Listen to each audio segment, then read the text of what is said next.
Creía que el tiempo era oro, hasta que perdió lo más valioso por querer ganarle al reloj. Había una vez un hombre llamado Julián. Tenía poco más de 40 años, cabello entrecano, mirada inquieta y un reloj siempre apretado en la muñeca izquierda.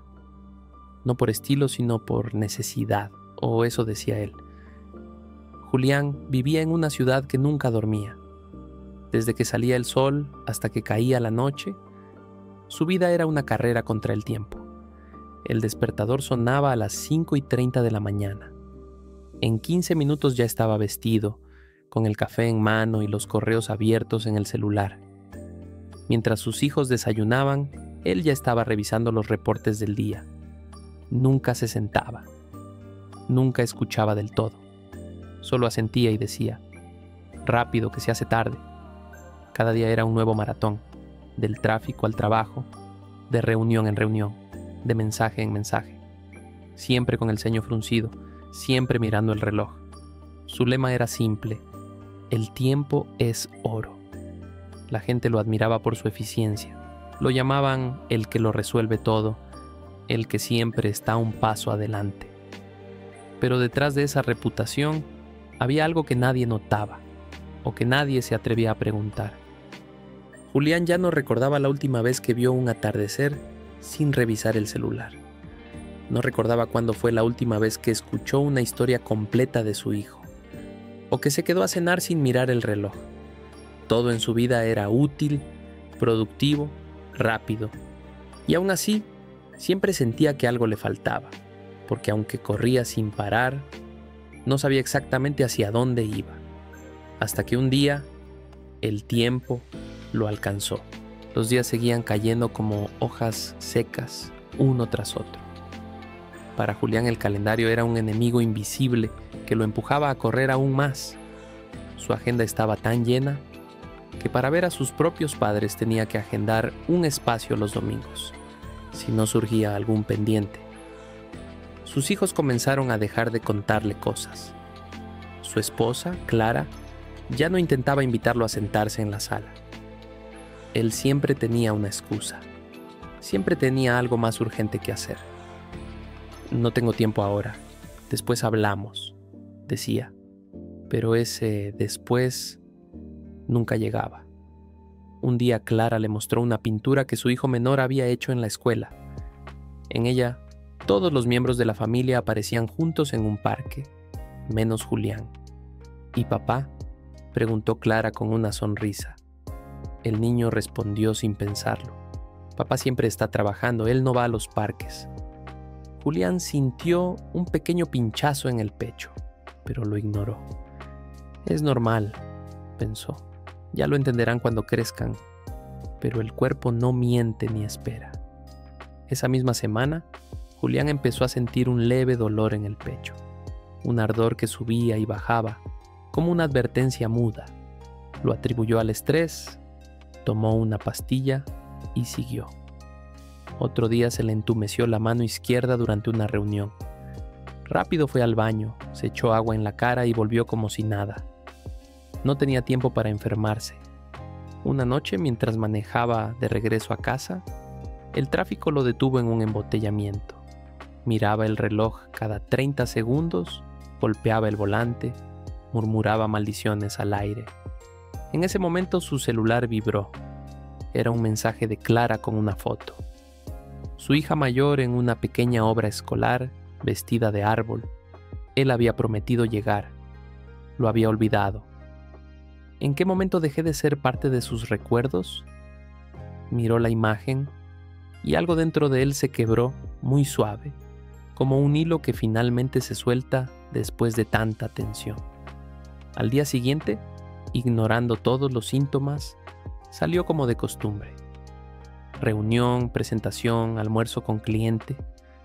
Pero justo cuando caminaba hacia el estacionamiento, sus piernas se volvieron de plomo.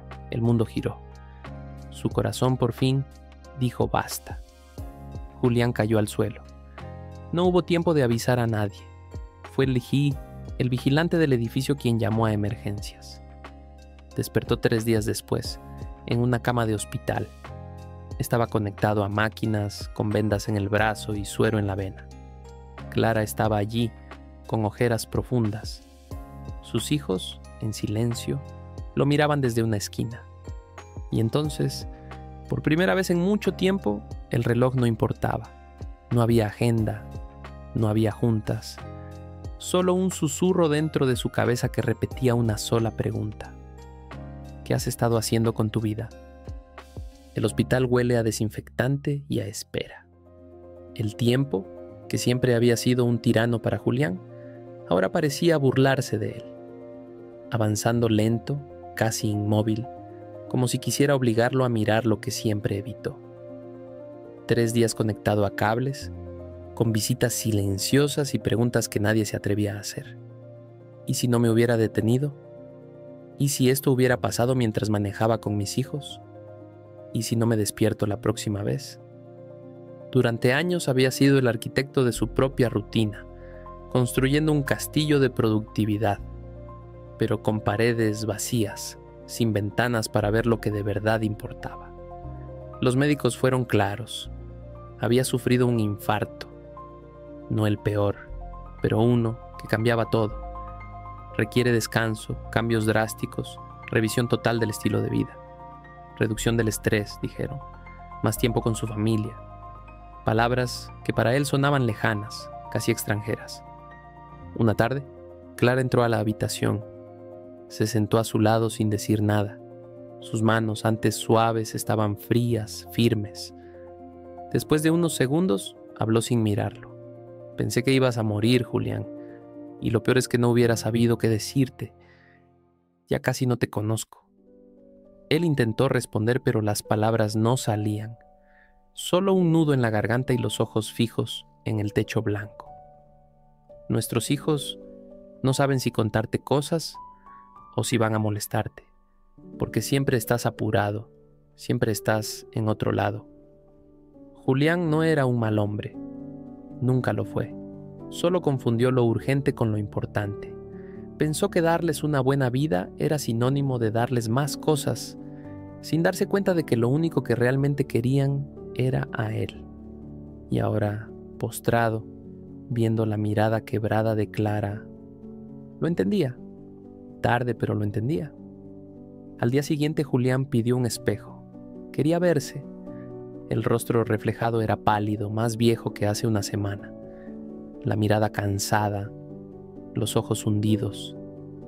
El hombre que devolvía la mirada no era el exitoso ejecutivo que él creía ser. Era un desconocido.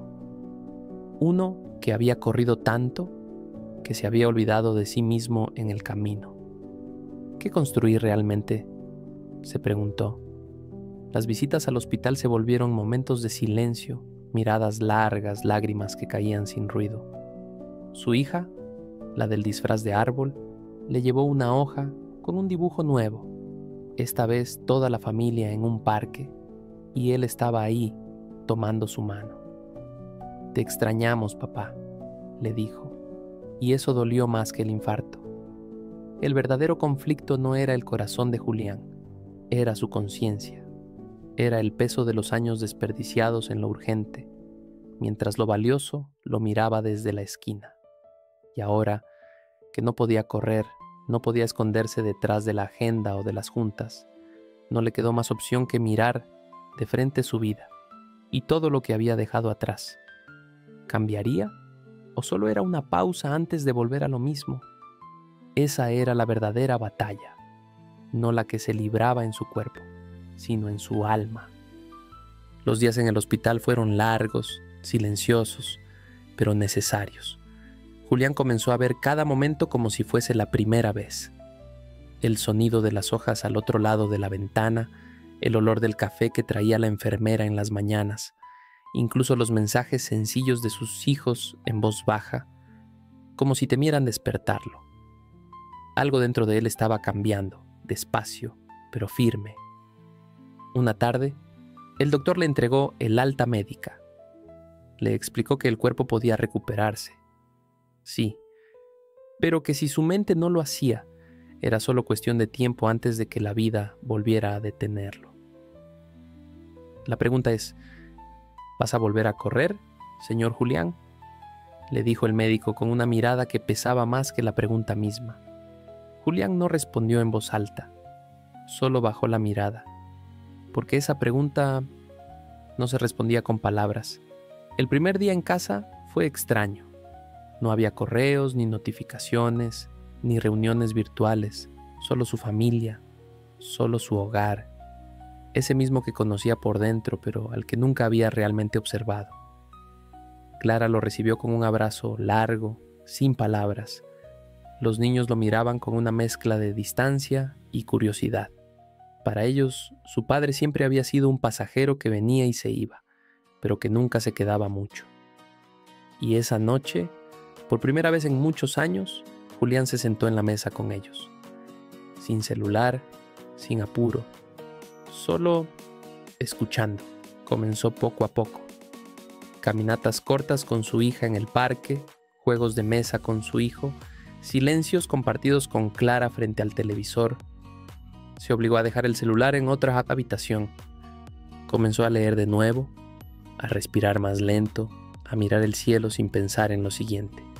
Cada paso, cada pequeño cambio, era un acto de reconciliación, no solo con su familia, sino consigo mismo. Entendió que estar presente no significaba solo estar físicamente, significaba mirar, escuchar, compartir, significaba detenerse y sentir. Empezó terapia, hizo ajustes en su trabajo, delegó, dijo no a reuniones innecesarias, aprendió a poner límites, no a los demás, sino a esa voz interna que le decía que no podía parar. Y lo más importante, dejó de correr.